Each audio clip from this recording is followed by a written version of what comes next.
एक गोपी अपने सिर पर एक डलिया में बहुत सारे फल लेकर के और बेचवे के काजे जा रही है और रास्ता भर कहती जा रही है, अरे कोई आम ले लो, कोई सेब ले लो, कोई अमरूद ले, और पूरे ब्रजमंडल में चिल्लाती वही जा रही है, आम ले लो, सेब ले लो, अमरूद ले लो, संतरा ले लो। उस स्वर को जब नंद नंदन ने अपने नंद भवन में क्रीड़ा करते हुए श्रवण किया, नन्हे से गोपाल जी हैं, केवल 3 वर्ष की आयु है ठाकुर जी के, मोटे मोटे पाम, मोटे मोटे हाथ, ठाकुर जी को नेक्स सो पेट, बटुआ सो मुंह, और ठाकुर जी क्रीड़ा कर रहे हैं। और क्रीड़ा करते करते तोतली बाणी में यशोदा मैया तो कहने लगे, बोले मैया मैं फल खरीदवे जाऊंगा। मैया बोली लाला ऐसे ना हो मिलो करें, फल बेचवे वाले को कछु देनो पड़े, तेरे पास तो कछु है ना है, तू कमावे धमावे तो है ना है, इतना बड़ो है गो, अब वो घर में बैठो रे, 3 वर्ष के हैं ठाकुर जी बस। ठाकुर जी बोले मैया जे नंद भवन कौन को है? बोले तेरो है। लाख गैया कौन की है? बोले जेऊ तेरी है। और ये नंद बाबा कौन को है? बोले येऊ तेरो। और मैया तू कौन की है? बोले मैं भी तेरी हूँ। मैं इतनी सबरी संपत्ति को मालिक हूँ, तू यूं कैसे कह रही है? मैं तू कमाऊं धमाऊं ना, ये सबरो मेरो ही है मैया। और मैया देख आज मैं तेरे सामने फल खरीद के लाऊंगा। बोली जा, मैं भी तो देखूं कैसे जाएगा। सो ठाकुर जी फल खरीदने के लिए जा रहे हैं नन्हे से ठाकुर जी। और कहाँ लेके जा रहे हैं? बोले जल्दी से जहां पर सारे सामग्रियां रखी जाती हैं, ऐसे सामग्री गृह में गए और वहां से 2 मुट्ठी गेहूं अपने हाथ में भर के, और नन्हे से 3 वर्ष के ठाकुर जी इतने इतने से हाथ ऐसे अंजलि में गेहूं भर के, और ठाकुर जी अपनी मटकीली सी चाल बाकी अदा से उछलते कूदते भय और फल बेचे वारी के पास फल लेवे जा रहे हैं।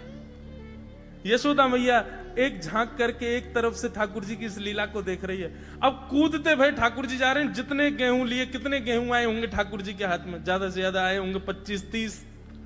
और वो यूं उछलते उछलते गए, सब गिर गए। अरे कोई आम ले लो, सेब ले लो, अमरूद ले लो कहती हुई जैसे ही जा रही थी, तभी उसकी दृष्टि पड़ी एक गली में, और वो गली जा रही थी नंद भवन की ओर। नंद भवन से नन्हे से बालक, नन्हे से सांवरे सलोने ठाकुर जी, छोटी सी धोती पहनी है, हाथन में पद्म राग के कड़ूला पहने हैं, गले में कौस्तुभ मणि पहनी है, सुंदर घुंघराले केशन को गूंथ करके यशोदा मैया ने ऊपर सुंदर मोतीन से लड़ बांध करके वहां में एक मोर पीछ लगायो भयो है। नन्हे से ठाकुर जी इतनी व्याकुल भरी दृष्टि से देख रहे हैं उस फल बेचने वाली को कि कहीं चली ना जाए, वहां से पहले मैं जाके आते फल ले लूं। ठाकुर जी के उस रूप को देखते ही वो फल बेचने वाली वहीं रुक गई, देखने लगी सुंदर से ठाकुर जी को। ठाकुर जी बाके सामने जाके खड़े है गए, उसने अपने फल की डलिया नीचे रखी। ठाकुर जी फल देख रहे हैं कौन से लेने। अब उंगली करके ठाकुर जी करें, जेवारो दे दो, जेवारो दे दो, ये दे दो, ये दे दो, करते करते करते पूरी डलिया ही कह दी। बोले सबरी दे दो। गोपी बोली अरे लाला ये सब ऐसे ही ले जाएगो, कछु देगो ना मोकू? अरे ऐसे ना मिलो करे, कछु देनो पड़े, चल कछु दे मोकू तभी मिलेगी। ठाकुर जी बोले तो फिर रो काई क्यों रही है? मैं ऐसे थोड़ी लेके जाऊंगा, नंद बाबा को ला लाऊं, मेरी सभी संपत्ति है, मैं अपनी संपत्ति में से कछु हिस्सा तुमको दूंगा तब पल लेके जाऊंगा। अच्छा दियो, कहा देगो संपत्ति में? तो जितने गेहूं ठाकुर जी भर के लाए वहां में से केवल एक बचो ठाकुर जी के हाथ में। और ठाकुर जी मुट्ठी खोल के वो एक गेहूं ले में, और बड़े संकोच वश कि अब एक ही बचो, कहा करूं, ले जे है उस एक गेहूं के दाने को अपने हाथ में लेकर के कोमल से ठाकुर जी की उस मुखाकृति को देख करके वो फल बेचने वाली की तो सुध बुद्धि चली गई।